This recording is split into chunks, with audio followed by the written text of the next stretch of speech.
Hello and welcome to a special edition of the Grandstanders Live. I'm your host, Scott Kerman, and I'm here at Fenway Park with a special guest. He played 10 years in the major leagues, 7 years with the Boston Red Sox, and in 1978, he was an all-star. He is considered the 100th best second baseman as far as Bill James is concerned, as far as 2001. You know him as the Red Sox TV color commentator for the last 31 years. So if you're a rabid fan of the Boston Red Sox, you've heard his voice more than any other voice in your life other than the voice in your head. He's teamed up to co-write a book with the late, great Nick Cafardo, the Boston Globe sports writer. If These Walls Could Talk, stories from the Boston Red Sox, dugout, locker room, and press room. It is my honor and pleasure to welcome to our show, Jerry Remy. How you doing? Great to have you. Thank you for having us on. Jerry, read the book, love it, great stories. And like we were just speaking, I felt like I just ponied up to a bar. You were sitting at a hotel bar. We spoke for 3 hours. You gave me stories about the past, the present, the future of the Boston Red Sox, and who Jerry Remy was. And then I walked away feeling fulfilled about Jerry Remy and what he thought about the last 40 years. Would you agree? I like that. I like the way you put that, because I'm not sure what it was when it came out. It's just a little bit of everything. It touches upon my growing up and getting into the minor leagues, getting into the big leagues, my broadcasting career, my off-the-field issues. And so it becomes a little bit of an autobiography, but I like the way you put that, sitting at the bar and having a conversation, and I'll tell you a story about my life. It'll take you a little while, and I'll finish it up, and hopefully you enjoy it. So that's a very good way to put it. I like that. All right, as a stand-up comedian, I always said that Jerry Remy has great timing. All right, so you had a lot of great stories, but one of my favorites is, so Jerry is a star in high school naturally for Somerset. Okay, you're going. One of the fellow high school classmates, right, decides that he plays for St. Leo's, right? And he wants you to come down and play for St. Leo's in Florida. So you go down. You've not spoken to the coach ever, right? No. And tell the audience what happens. Well, he was encouraging me to go down and play, at a good, college down in Florida.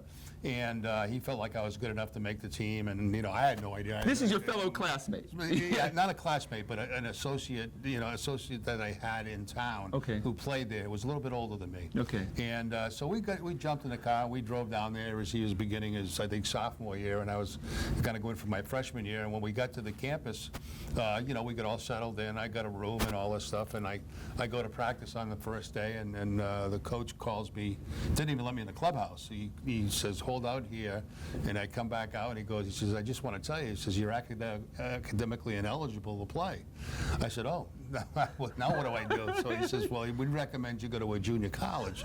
So I said, well, I'm not going to a junior college down here. I said, I was 18 years old. I said, I'm just going to go back home and see what comes from that. So that's what I did. I ended up staying in school for about a couple of weeks. I played a lot of ping pong. That's exactly right. And I was pretty good at ping pong in those days, and that's basically. I never bought a book, never went to a class, and.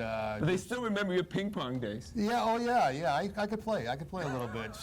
So my parents were not real happy when I called home and said, oh, by the way, I haven't been to class. I've been playing ping pong.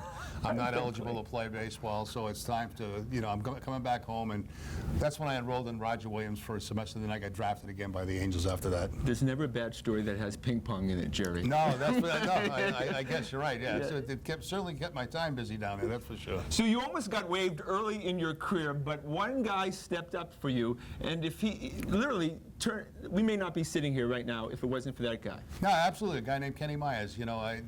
My first spring training, I was so far behind everybody because everybody that you play against down there is from California or Texas and, the Dominican Republic and Florida and everywhere. And they're so much far advanced than we are on the East Coast here because, we play a total of maybe 16 games a year and 2 of those are snowed out. So, exactly. When you get down there, you find out that your competition level is a little stronger than what it was around here. And, I wasn't up to task, with those guys at this particular point. But one thing I could always do is run. And this particular coach Kenny Myers loved guys that could run. He felt that if you could run, he could teach you how to play the game, Right. and refine your skills. You can't teach speed. You can't teach speed, Yeah. and so he took me under his wing. They were going to let me go, and he said no. He said hold on to him. He said let me give me a chance to work with him. He did. He worked with me constantly, and. Long story short, I got to the big leagues, and it's basically because of him. Because the first spring I was down there, I was on my way home. I was really on my way home. Wow. So it just goes to show you, you don't know. You get these high draft picks that get kind of a free ride throughout the minor league system, and no matter if they had good years or bad years, but they got money invested in them. When they have no money invested in you, you gotta show something right away. Right. So I was lucky to have that guy behind me, Kenny Myers, and he really took me to the big leagues. All right, you're in my favorite team growing up, the 1978 Boston Red Sox, really iconic with Yaz, Fisk, Rice, Lynn, and Evans. You speak a lot about Carlton Fisk in the book. Obviously, you were very friendly with him, but you speak about what a great ball player he was. Speak a little bit about Carlton Fisk, because I think he's an underrated player in this town because he left and played more games actually with the White Sox. Well, you got to remember, it wasn't his choice to leave, first of all. They messed up with his contract, and he couldn't believe it at that particular time. So he actually called me the night before he didn't receive his contract, and he said, Jerry, he says, I can't believe it, I don't have a contract. He said, what? And for some odd reason, only Haywood Sullivan knows for sure why he didn't get a contract. Right. And so then he reluctantly went off to someplace else. He didn't ever want to leave Boston. He should have spent his whole career being with a member of the Red Sox. Kid from New Hampshire, everybody loved him. He was in the prime of his career. I mean, he should have been here his whole career, and he should have went into the Hall of Fame as a member of the Red Sox. And it's unfortunate that he had to leave, but those things happen in this game. And he went on to play, till he was close to, I believe, 40 years old as a catcher, who had his knee torn up when he was very young. So he used to kill the Red Sox when he came back here every time. Well, he loved every minute of it too. He loved it. I could see the big smile on his face every time a home run would go over the ball. Green Monster and Lee Brown second. I could see him smiling at me. So he used to love to give it back to him, and I don't blame him, because it was a terrible time for that to happen. It never should have happened. I don't know why it did. But unfortunately, he went to the White Sox, had a great career there, spent more time in Chicago than he did in Boston.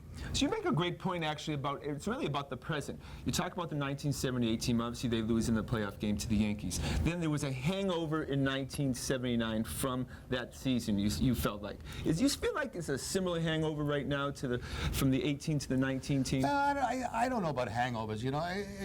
It's just things don't fall the same every year. Yeah. And for example, last year with the Red Sox, everything went perfectly. There were no bumps in the road.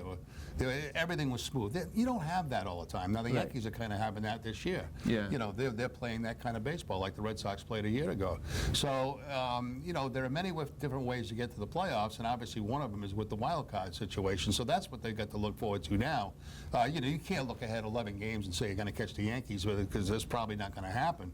But the fact is that you've got an opportunity. I think they're 2 games out of a wild card spot right now. There's a legitimate chance if they play good baseball that they can do that. And once you get into the wild card or any playoff, if you're playing well at that particular time, good things can happen.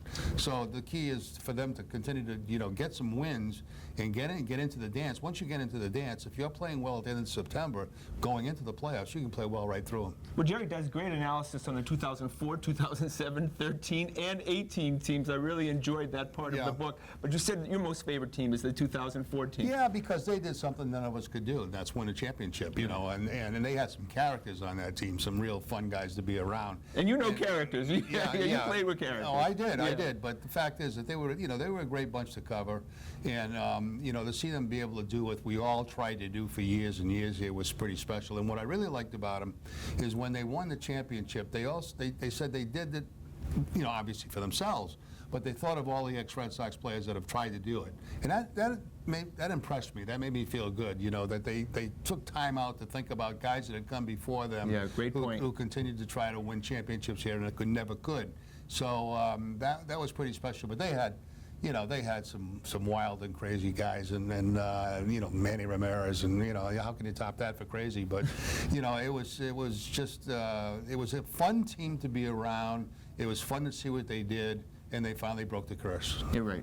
And the 13 team was obviously special because of what had happened with the marathon bombing. Yeah, absolutely. You know, and I wasn't sure they were going to win that year. I don't know. I didn't think the team was really that good. You know, No, they weren't. Not as good as the teams they've had in the past. But somehow they rallied behind everything, and things started to go well for them, and it was really good for the city. I say Big Papi. I'm a season ticket holder. Big Papi's home run, Game 2 against Detroit, the infamous home run, is the most exciting moment I've seen at Fenway Park. How would you, personally? Yeah, it's a great picture. You know, you get the ball going over the wall. You got Toriano going over. And then you got. And we don't win without that home run. You got the cop going, you know, raising his arm. I mean, you get all that stuff. So it was, it's pretty dramatic. But you know, he did so many dramatic things in a Red Sox uniform that it's hard to pick just one. You know, it really is for me, because it becomes kind of a blur when you do so many games and you watch him play over and over and over again. You know, it's one thing just kind of blends into another, and you go, wow. What was the most special moment? I don't even know. I don't know myself, you know. But it could be a regular season game that he did something real special, and that maybe the tops. I don't know. But, you know, he's the best clutch hitter in Red Sox history, and, you know, hopefully he gets well very soon. To show you what a great book this is, Jerry goes over all his broadcast partners over the years. Of course, you started with the legendary Ned Martin, but everybody who I've said, I'm going to have Jerry Remy on the show, they said, you got to talk about Don Orsillo. Tell us a little bit about Don Orsillo and the legs that he's had after he left here and went to San Diego. It's pretty remarkable. I've not seen that in a broadcaster before. Well, you know, we worked together for 15 years, a long time. And I'd say it took us about 3 years to get comfortable with each other. And the one thing we had in common, we had very similar sense of humors, you know. So things would get bad in a game or boring in a game, and we'd happen to find something that was funny and kind of go off on it. And some people liked it, some people didn't like it. You know, but well, he was a great straight man for you, I felt like. Yeah, he was. He was. You know, and so, you know, we tried to have fun at what we did, but we tried to be serious at what we did too. And it was, you know, a tough day when he got fired. We'd been together for 15 years, and but he's doing great. You know, I text with him almost every day, and he's out in San Diego now. He loves where he lives. How can you not love living in San Diego? Their club is getting better, so it's becoming more fun for him to cover their team. And so he's locked in out there right now, doing very, very well, and I'm happy for him. You know, we went through a lot. You know, we went through a lot on the field. Off the field, and we became very, very close friends. And I've been very fortunate, as I said in the book, that everybody I worked with in this job, I've remained friends with, you know, and that's important to me. Because, you know, when you work with people day in and day out, you know, it's a long season, and it can get tough. But you know, when you maintain relationships with people, I think that's so important. And you have to be able to get along, and you have to be able to understand each other, and you have to be able to, you know, help each other when in need. And I've been fortunate to have those people. Well, it's a remarkable book, and you go to some places that normal sports books don't go. You talk about depression that you've had in the past. What was the decision making in including that in the book? Well, hopefully, I mean, my hope was that I could, you know, because I'm a public figure and because people watch me on TV and they feel they know me, even though I may not know them, you know, there's a lot of people going through that situation, you know, and they don't know what to do about it. Right. And I've battled it twice pretty severely in my life, and unfortunately I've been able to get some help with it and get it under control through medication. And you know, if somebody's battling that type of thing, there is help for you, and it's not a wonder pill that you take one day and the next day you wake up and I mean, it takes a long time. It takes sometimes 6, 7, 8 weeks to get back to feeling to yourself. So, but there is help out there, and it's not an embarrassing thing to go through. You know, people go through it, and I think a lot of people are embarrassed that they feel the way that they do, and you know, they can't go outside, they can't talk to people, they can't do this, and then, you know, they're embarrassed by it. But it's nothing to be embarrassed about. It's very common, and it's something that can be helped. So I hope, by bringing stuff like that out, also talking about the cancer. You know, I really believe, you know, I was never one to go to the doctors all the time, but a doctor's visit saved my life.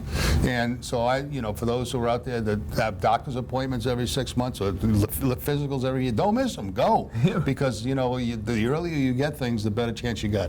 Well, the importance of your fame is to be able to spread words like that, and you will affect people. You will save lives by doing that. You hope so. You hope so. I mean, you know, and and you know that's one of the reasons I wanted to talk about it. And you know, it's I've had a lot of people so far say, you know, you've really, you know, opened my eyes a little bit to some of the problems I've had. So that makes me feel good. Well, book again, If These Walls Could Talk, stories from the Boston Red Sox dugouts, locker room, and press box. Jerry Remy and Nick Farland. Before I go, someday when you do retire, I do want, at the very least, Remy, R-E-M-Y, next to the retired numbers. Oh no, that's not gonna happen. That's not that would be a nice touch. That would be nice. Johnny Most has his, and I want Jerry Remy to have his. Well, I like the way you think, but I don't think that's going to happen. Well, he's a true legend. I want to thank him for being on our show. After the break, the fellas and I will be back in the studio talking about the Celtics and Patriots training camp. Back from in a few minutes.